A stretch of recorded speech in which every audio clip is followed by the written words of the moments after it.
Big ബോസിൻ്റെ ലൈവിൽ ശോഭയുടെയും അനീഷിൻ്റെയും ഒരു കപ്പിൾ ഡാൻസ് ആണ് നടക്കുന്നത്. അനീഷിനെ ഒരുക്കി ഒരു പെൺവേഷം കെട്ടിക്കുന്നുണ്ട്. ജിസേൽ ആദ്യം ശോഭയുടെ അടുത്ത് പറയുന്നുണ്ട് നന്നായിട്ട് മേക്കപ്പ് ചെയ്യാൻ അറിയാവുന്ന. അപ്പോഴാണ് ശോഭയ്ക്ക് പെട്ടെന്ന് ഒരു ഐഡിയ തോന്നിയത് തൊട്ടടുത്ത് നിൽക്കുന്ന അനീഷിനെ സ്ത്രീവേഷം കെട്ടിക്കാമെന്ന്. അങ്ങനെ അനീഷിനോട് സ്ത്രീവേഷം കെട്ടാൻ പറയുന്നു. ജിസേൽ മേക്കപ്പ് ചെയ്ത് തരുമെന്നും പറയുന്നു. അങ്ങനെ ജിസേൽ കണ്ണൊക്കെ എഴുതി പൊട്ടൊക്കെ തൊട്ട് കൊടുത്ത് അങ്ങനെ അനീഷിനെ ഒരു പെണ്ണാക്കുന്നു. ഇതിൻ്റെ എല്ലാം ഇടയിൽ ശോഭ പറയുന്നുണ്ട് എല്ലാവരിലും ഒരു സ്ത്രീയുമുണ്ട് ഒരു പുരുഷനുമുണ്ട്. അപ്പോൾ അനീഷിൻ്റെ ഉള്ളിൽ ആ ഒരു സ്ത്രീയെ പുറത്തെടുക്കാനാണ് ജിസേലിനോട് പറഞ്ഞത്. അങ്ങനെ അനീഷിനെ ഒരുക്കി കഴിഞ്ഞപ്പോൾ ശോഭയും അനീഷും കൂടെ ഒരു കപ്പിൾ ഡാൻസ് ഒക്കെ ആയിട്ട് ഒരു റാംപോക്കൊക്കെ ആയിട്ട് ഇങ്ങനെ അവരുടെ ഇടയിലൂടെ ഇങ്ങനെ നടക്കുകയാണ്.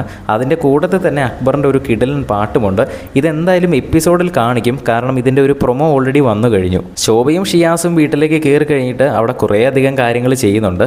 എനിക്ക് തോന്നുന്നു കൂടുതലും ആക്റ്റീവായിട്ട് കുറേയധികം കാര്യങ്ങൾ ചെയ്യിപ്പിക്കുന്നത് ശോഭയാണ് ഷിയാസിനേക്കായാലും. നിങ്ങൾക്ക് അങ്ങനെ തോന്നുന്നു? നിങ്ങൾക്ക് ഷിയാസിനെയാണോ അതെയോ ശോഭയുമാണോ കൂടുതൽ ഇഷ്ടമായത്? താഴെ ഒന്ന് കമൻറ്റ് ചെയ്യുക. കൂടുതൽ അപ്ഡേറ്റുകളുമായി വീണ്ടും വരാം.